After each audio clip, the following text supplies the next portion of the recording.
Hey, everybody, quick announcement. We're doing a second CMP study. Starting May 6th, it's a total win-win. You get to come into League if you qualify for the study, go through the first 8 weeks of League, which we call the 8-week parenting pivot. It's this incredible deep dive of implementing Connect Method parenting, and we get to follow your progress to show the impact Connect Method parenting is having on parents who implement it in their home. So it's a total win-win. All you've got to do is apply for the study before May 6th because that's when it closes, because that's when we're starting it. There's a link in the show notes, so you just click that link, answer some questions. If you pre-qualify, we'll reach out to you, confirm that it's a good fit, and then we'll be off to the races.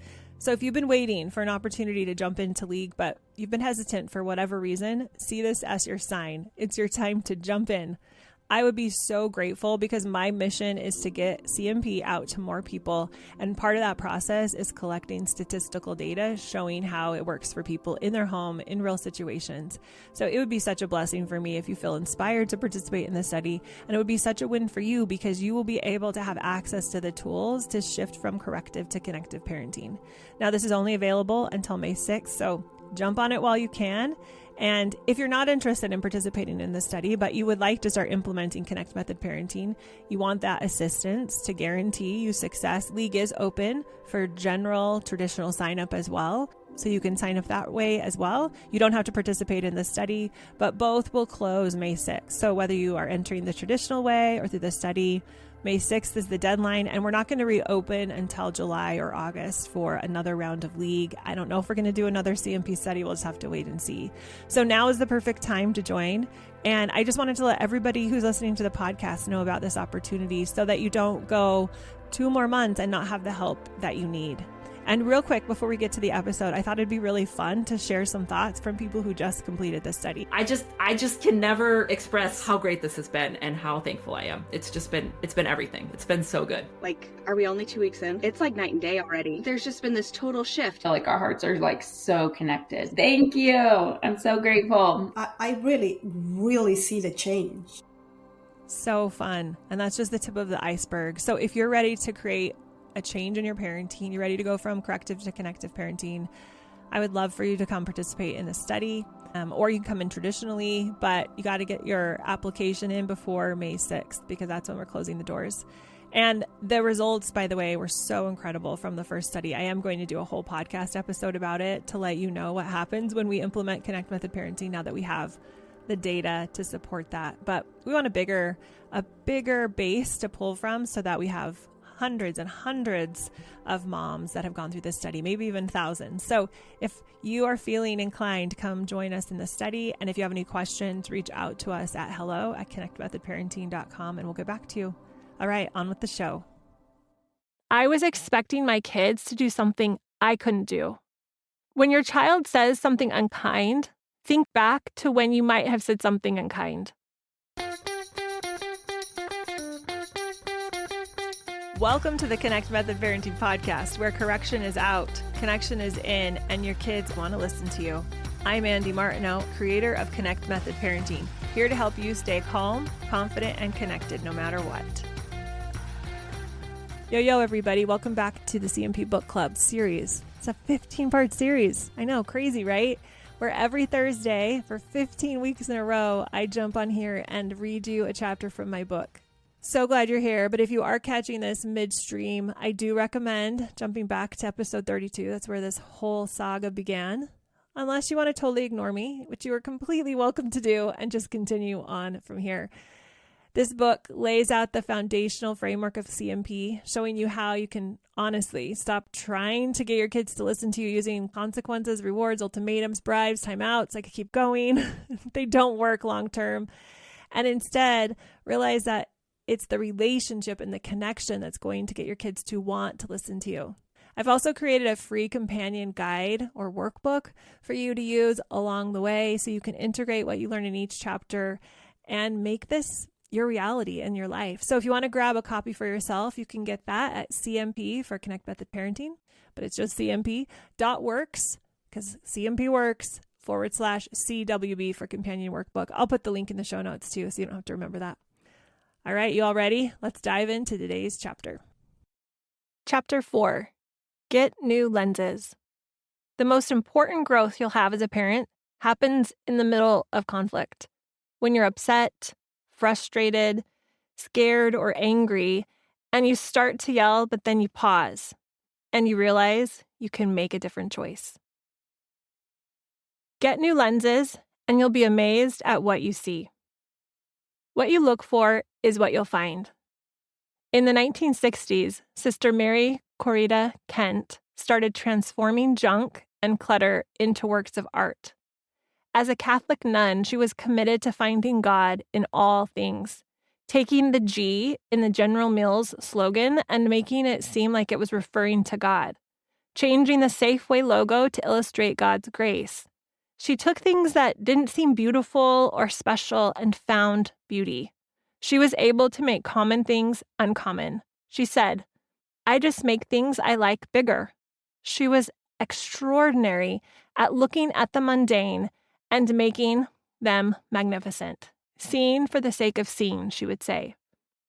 Really connected parents have learned the art of turning the common into the uncommon, the ordinary into the extraordinary, taking regular situations and turning them into meaningful moments. It's easy to think everything would be solved if you could trade in your ordinary life full of challenges and struggles for a life full of ease. If only you could get the kids to stop fighting, get the house to stay clean, make bedtime smooth, create perfect mornings, then you'd really have it made. But I have yet to meet a human whose life is free of challenges or struggles.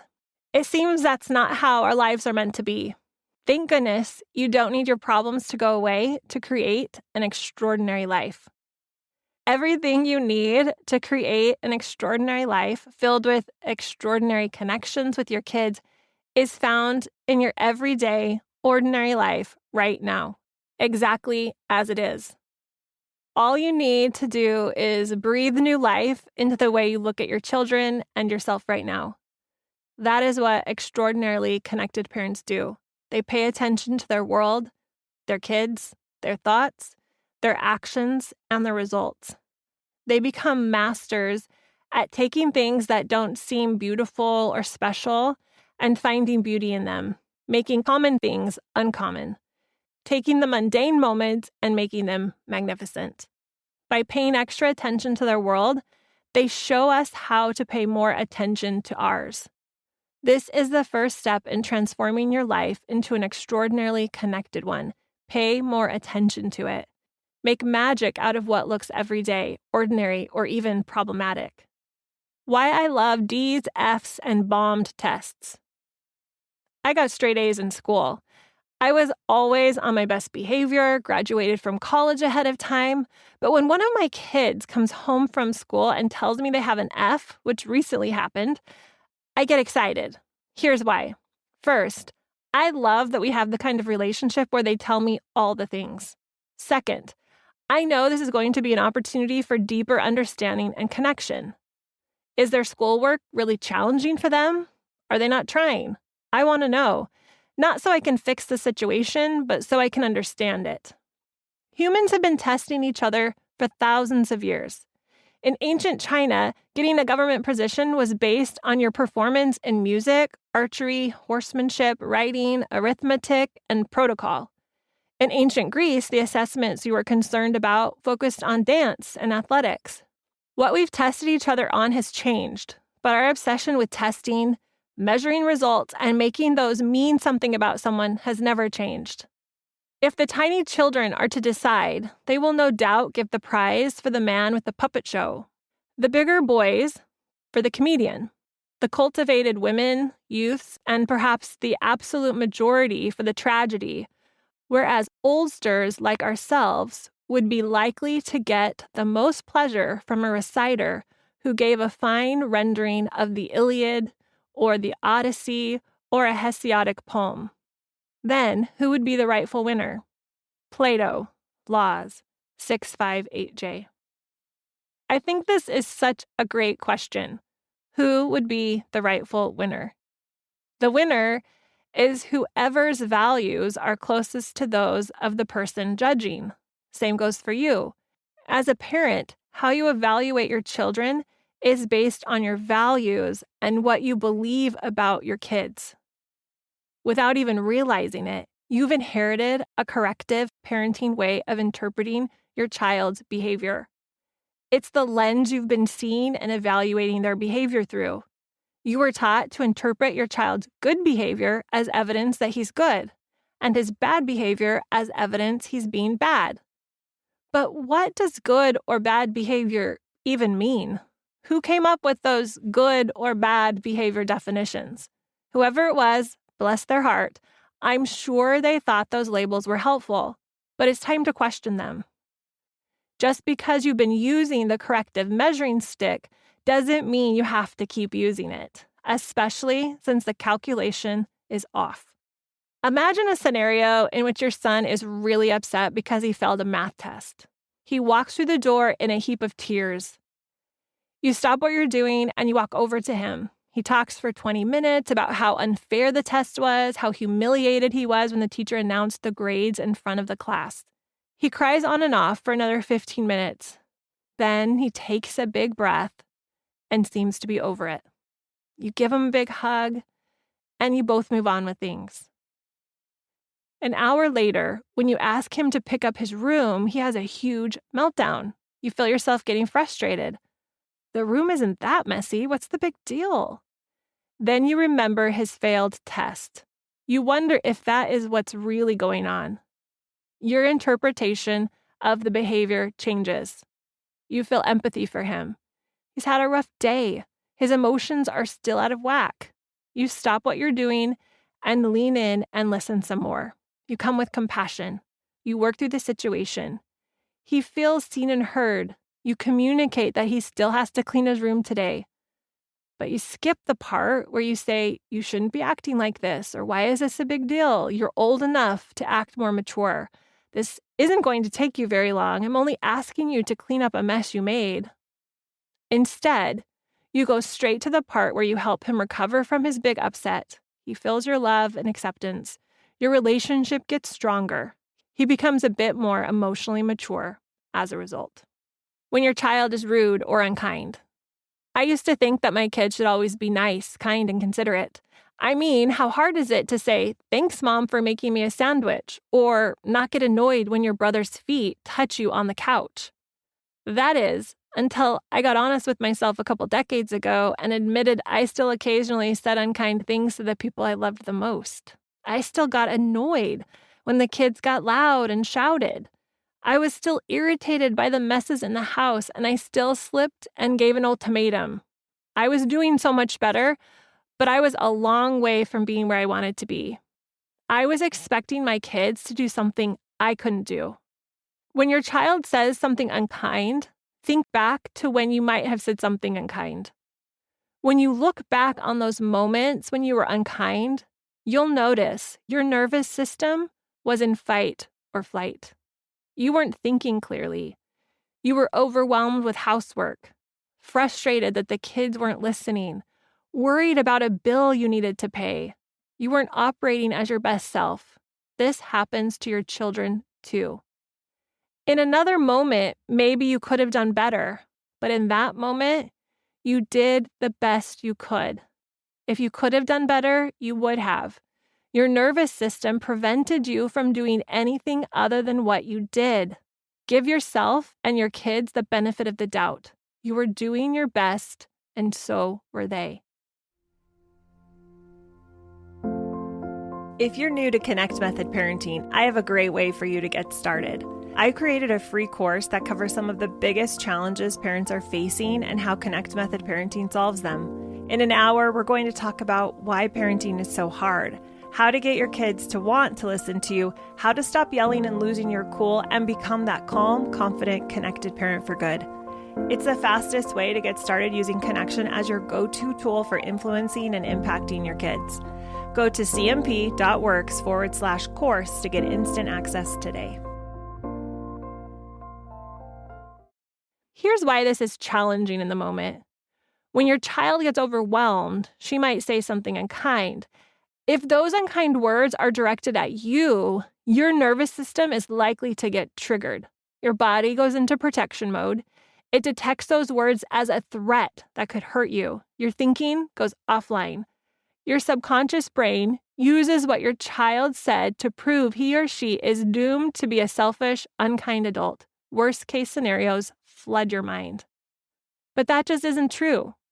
Your child isn't destined to be a selfish or unkind adult because he said something unkind. It's totally normal to say unkind things when you feel attacked. He isn't mean. He's just reacting to his emotions and feeling the impact of a nervous system in fight or flight mode. The solution? Next time one of your children says or does something unkind, focus on a few things you can control. Focus on believing in them more than you did before, on connecting with them in that moment so they know you're on their team, on understanding them more so they feel that your relationship is solid. Here are 3 steps to focus on. 1, slow down. Take some deep breaths and remember this is developmentally normal. 2, give them the benefit of the doubt. Believe in their best, even if their behavior isn't reflective of it in that moment. 3, serve. Figure out what would serve them in that moment. How could you set them up for success? What do they need most right now? A different approach to unkindness.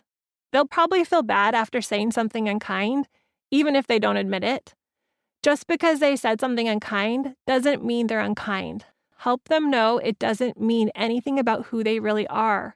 They're an amazing human who is figuring things out. Focus all of your energy on connecting with them and looking for the great things about them. Set a limit for your child if you feel like you need to, but don't do it to teach them a lesson. Set the limit because you feel like it will serve them. Look for the good. Believe in them even when they don't believe in themselves. Connect with them and see if you can figure out the cause of what's going on. Unkind words are just pleas for connection. When your child is disappointed or hurt. I was devastated as I held my child. I could see how hurtful the words her friends had said to her were. The impact they were having on her self-confidence felt crushing to me. I wanted to take it all away, but I couldn't. All I could do was sit by her and cry. What do you do when your child is disappointed or hurt? Do you try to make them feel happy? Often we want them to feel better so we can feel better. Being around someone who's sad or upset can feel uncomfortable, especially if you think it's your job to keep them happy and their unhappiness is a sign that you're not doing your job. It's challenging for most parents to see their child hurt, disappointed, or upset. It can be gut-wrenching to watch them struggle or suffer because of school, friends, or other challenges. But the truth is, they need all their experiences, even the hard and disappointing ones, to become the amazing humans they are destined to become. It's impossible to control the different experiences your kids are going through. You might as well accept the fact that your child is going to feel upset and disappointed and hurt sometimes. Your child doesn't need you to take away the hard experiences in their life. Your child does need you to support them through those hard experiences in their life. Offer loads of compassion and empathy when they're hurting because a friend said something unkind. Show your support and love when they're disappointed that they didn't make the team at school, failed their test, or didn't get invited to the party. They don't need you to get better at solving their problems. They need you to get better at letting them feel bad. They need you to meet them where they are at with no conditions or agenda. They need to know that no matter what, you're on their team. If your knee-jerk reaction is to rush in, fix things, and get them feeling better, you rob them of the opportunity to feel their emotions. You need to help them become comfortable sitting with their sadness or upset and to remind them nothing is wrong with them so often that eventually they believe you. You need to allow the emotional wave to do its job and grow them up a little more. Give them permission to be human. You can listen to your child talk about why they're upset if they want to talk. Sit with them quietly as they cry. Give them space if that's what they want, and just be with them emotionally. The most important thing isn't how you offer your support, but who you are being for your child as you offer it. As they work through their big emotions, how are you feeling inside, and what energy are you bringing to the conversation? Don't rush him to feel better or encourage him to let it go, or tell him this really isn't a big deal. Accept all of him in that moment. Give him permission to feel what he is feeling. Reassure yourself and your child that feeling strong emotions is healthy, part of being human, and completely normal. Don't characterize the emotions as good or bad. Just listen and feel. Be present and understanding. You might say something like, "I can tell you're really upset. I'm right here, and I'm not going to leave you just because you're upset." Or you might not say anything at all. Your goal is to help him feel his emotions, to help him learn to accept his emotions, for him to learn to process them, all while feeling your support. You have control over this. You have control over how you show up for your child when he's struggling. You don't have control over preventing or eliminating his struggles. Every time you help your child feel his emotions, remind yourself that this is exactly what you want. Remind him that this is perfectly natural and healthy to be feeling these big emotions, and that they won't last forever. Feeling his emotions creates change in his brain. The nervous system feels safer as a result of feeling that emotion. One felt emotion at a time causes him to become more emotionally mature. He is growing up on the inside. Your turn.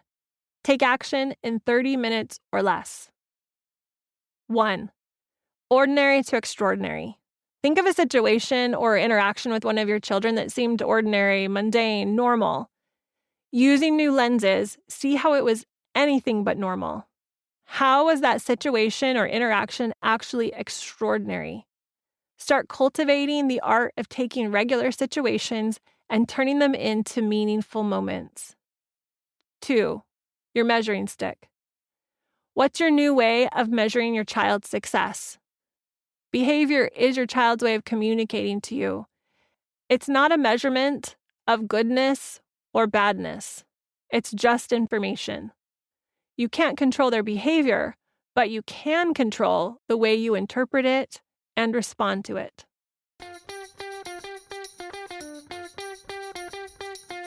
If you enjoyed listening to this podcast, come check out League, my Connect Method parenting coaching program, where we take this material and we apply it using my proven formula. Head over to cmp.works/join.